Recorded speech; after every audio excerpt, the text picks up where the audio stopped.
ভালো একটা অবস্থানে যেতে পারলে জীবনে বন্ধু বান্ধবের কোনো অভাব হয় না। অবস্থান খারাপ হলে ভালো বন্ধুরাও ছেড়ে চলে যায়। ভালো বলতে যা কিছু আছে এখন সবই কি স্বার্থের বিনিময়ে চলে?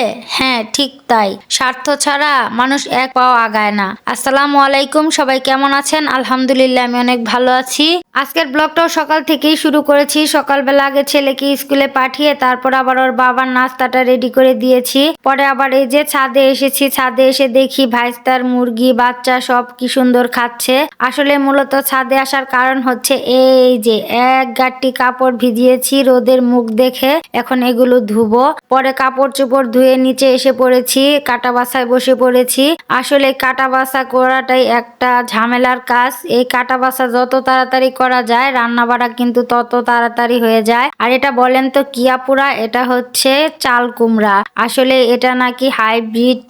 আমি আজকে স্কুল থেকে আসার সময় এটা কিনে এনেছি সবজির দোকান থেকে। তো উনি বলতেছে এটা নাকি সাভারের চাষ হয়। তো দেখে ভালো লাগলো তাই কিনে এনেছি। স্বামী বলতেছে কি এনেছো, এটা কি খাওয়া যাবে? তো যাই হোক, রান্না করার পর বোঝা যাবে। তারপর একটা বেগুনও কেটে নিয়েছি ভাজি করার জন্য। আর এখন হচ্ছে এই যেগুলো হচ্ছে ঝাটকা মাছ। তো আমার ঝাটকা মাছ ভাজি খেতে ভীষণ ভালো লাগে। স্বামীকেও দিতে চায় না, তার কাছে নাকি ভালো লাগে না, কিন্তু আমার কাছে ভালো লাগে বিধায় আমি 1 কেজি মাছ রেখেছিলাম। তো অল্প অল্প করে খেয়ে নিব ভেজে। পরে কাটা বাছা শেষ করে চুলায় কড়াই বসিয়ে দিয়েছি, তেল দিয়েছি, দিয়ে দিলাম পেঁয়াজ কুচি, দিলাম লবণ। এখন সুন্দর করে পেঁয়াজটা ভেজে নিব। তো পেঁয়াজ ভাজতে ভাজতে আবার চিংড়ি মাছগুলো সুন্দর করে ধুয়ে নিয়েছি, চিংড়ি মাছগুলো দিয়ে দিলাম পেঁয়াজের সাথে একসাথে ভেজে তার ভিতর হচ্ছে মশলা দিব। তো এখন আমি আদা রসুন বাটা দিয়ে নিলাম। এখন একটু নাড়াচাড়া দিয়ে তারপর হচ্ছে গুঁড়া মশলাগুলো দিয়ে দিব, হলুদ মরিচ ধনিয়া জিরার গুঁড়া সবকিছু দিয়ে নিয়েছি। এখন সামান্য পানি দিয়ে তারপর মশলাটাও সুন্দর করে কষাবো।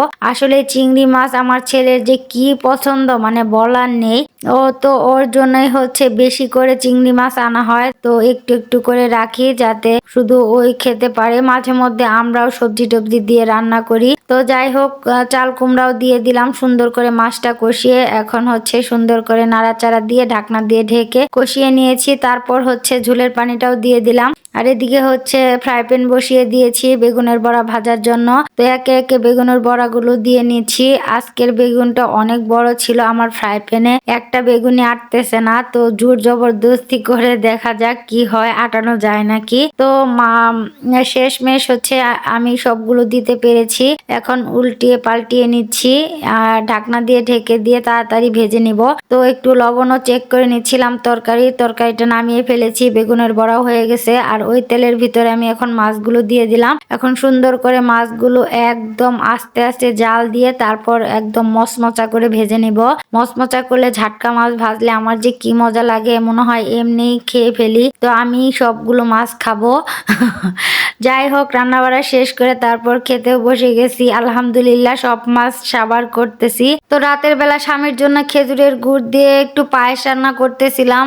শীতের মধ্যে পায়েস খেতে কিন্তু ভীষণ মজা লাগে। তো যাই হোক, আজকের ব্লগটা কেমন লাগলো অবশ্যই জানাবেন। সামান্য ভালো লেগে থাকলে একটা লাইক কমেন্ট শেয়ার করে দিবেন। আর এখন পর্যন্ত যারা কন্টিনিউ করেছেন তাদেরকে অসংখ্য ধন্যবাদ। সবাই সুস্থ থাকবেন, ভালো থাকবেন। আল্লাহ হাফেজ।